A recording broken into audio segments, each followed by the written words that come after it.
Hi everyone, welcome back to Travel with an Engineer.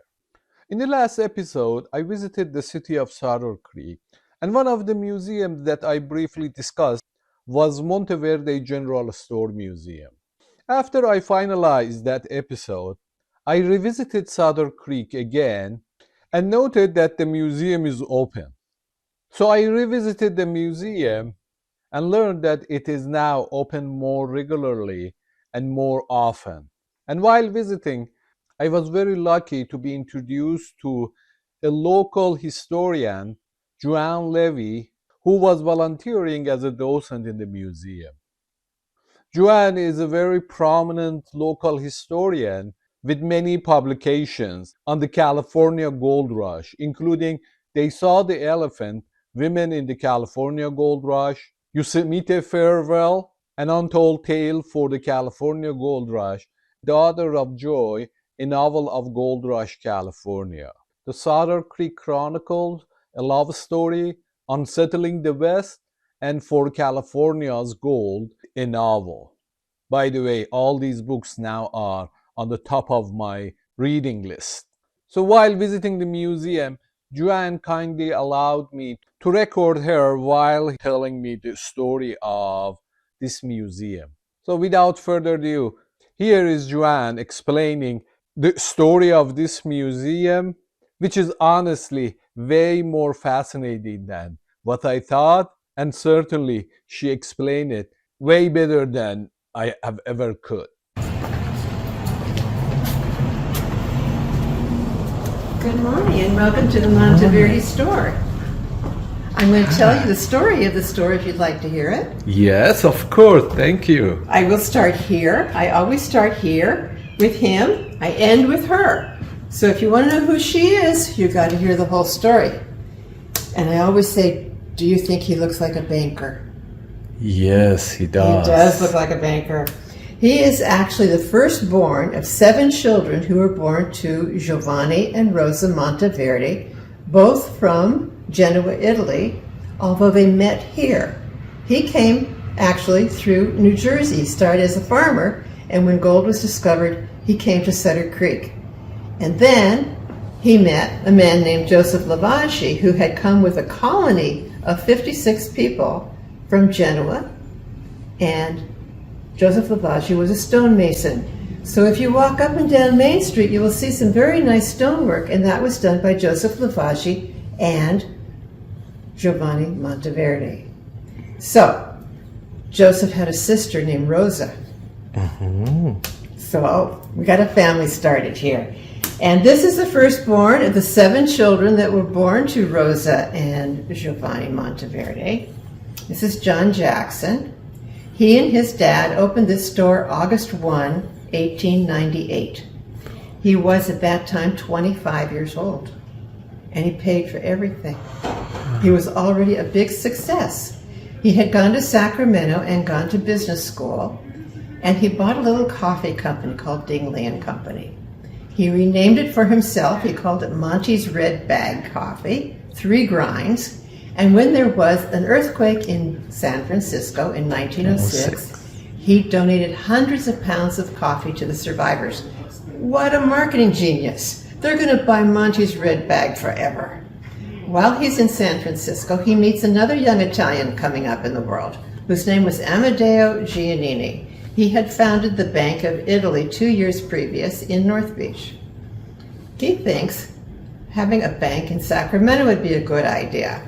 So he comes back to Sacramento. He forms an advisory committee to bring a bank to Sacramento, and then he starts networking. He becomes president of the Kiwanis, the Elks, the Native Sons. By 1922, when he brings Giannini to Sacramento, he has become so prominent a citizen, he's made Grand Marshal for the 4th of July parade in Sacramento. And he does bring the bank to Sacramento, 530 K Street, in 1923, and it becomes in 1930 the Bank of America. We know this guy is not coming back to Sutter Creek and running this funky little store. So who's going to run the store? Come meet the whole family. So here's the whole family standing out in front of the store. we think about 1911.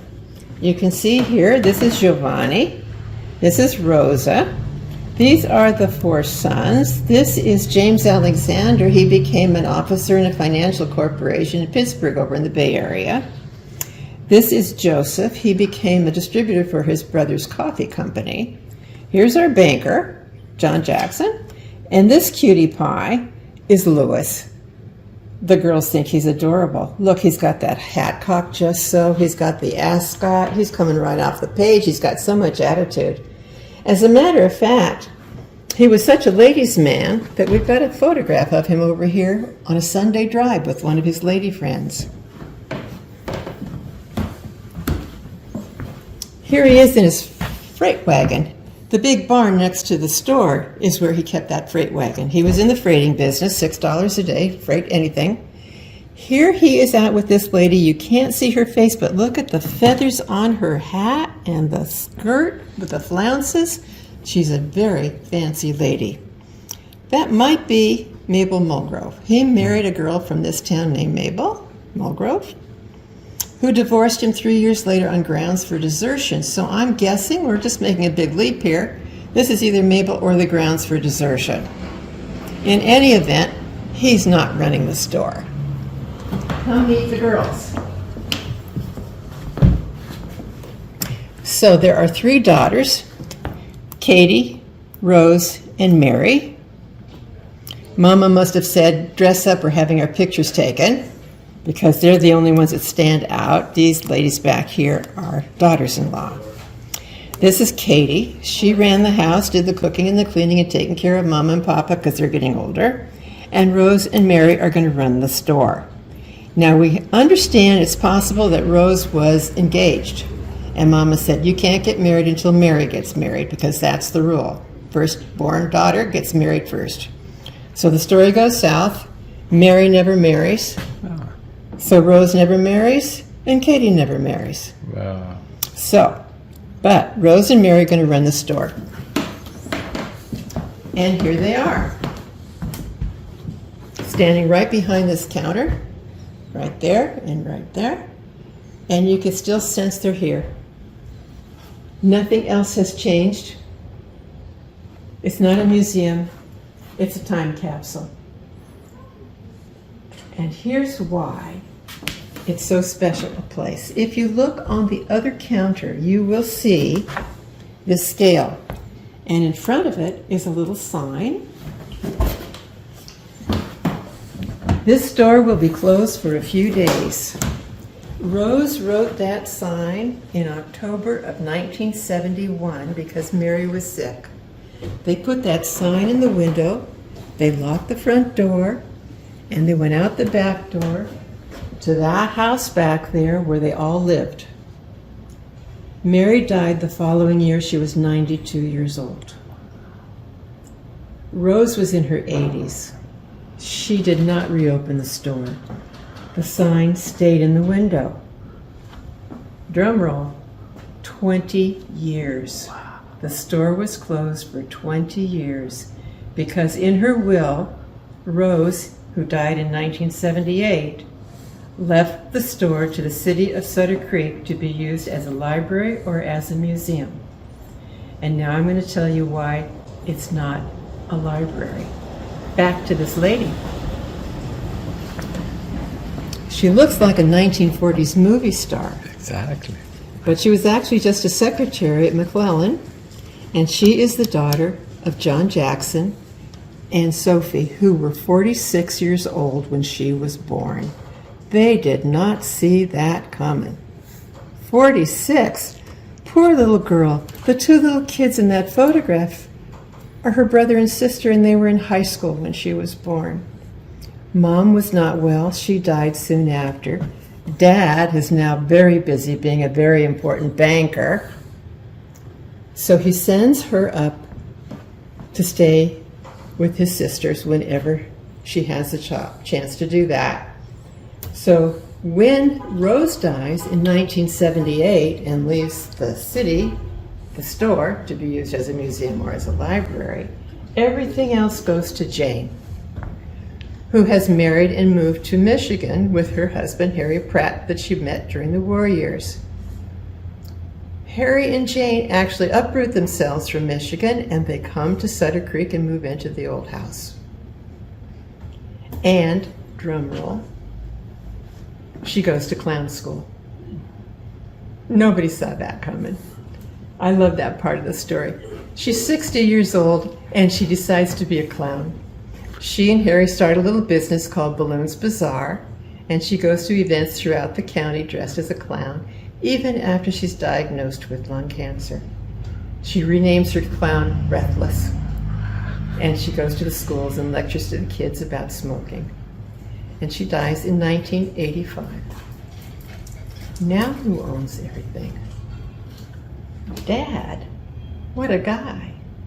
After his wife Sophie dies, he marries Sophie's friend Maud and has another child in his 50s, a little girl, names her for his sisters, Rosemary. And until 6 years ago, Rosemary lived in the house. She's in her 70s now and she lives in Oregon, and she sold the house and all the property, but the store she still owns. A lovely lady named Sandra has been shoveling money down that money pit now for 6 years and turned that house inside out, new roof, new outsides, new everything. She's trying to save the barn. She found a cabin remains. That's where the little boys were. They housed the kids, the boys outside. She's turned that into a very nice little house now that is a cottage that can be rented out, and you can have the whole property if you've got $999,000. Now, why is the store open at all? It's because she made the first donation to turn it into a museum as opposed to letting it become a library because of her association with her aunts here. And that's why it's not just a museum, but a time capsule, because nothing has changed. That sign stayed in the window for 20 years. When it was left to the city, they didn't see that coming. They didn't have any money. So for 20 years, the sign stayed in the window until they got grants, and she made the first donation to get the money raised. And the first grant money was spent on these railings, because now it's no longer product, it's souvenirs. And we have to protect everything. And then it became a problem for the city to keep it open because somebody had to come and sit here in case somebody showed up. Well, it didn't open until 1993, and then it got pretty old for anybody in town to come and sit with nobody showing up. Tourism wasn't as big a deal then as it is now, and it was never open on a regular basis until, drum roll, last year. And that's when the Foothill Conservancy, who lost their lease in Jackson when the building was sold, the city of Sutter Creek offered it to the Foothill Conservancy at a reduced rate as long as they could get their docents in. Their membership become the docents on a regular basis. So that's why you're here. Wow, the story has so many twists. I know, it's a good story, isn't it? Yeah, it is, it is. Again, I would like to thank Joanne Levy for sharing this fascinating story with us, and I encourage you to read her fascinating books. Until next time, please keep reading, learning, traveling, and visiting wonderful places. Thank you. Bye.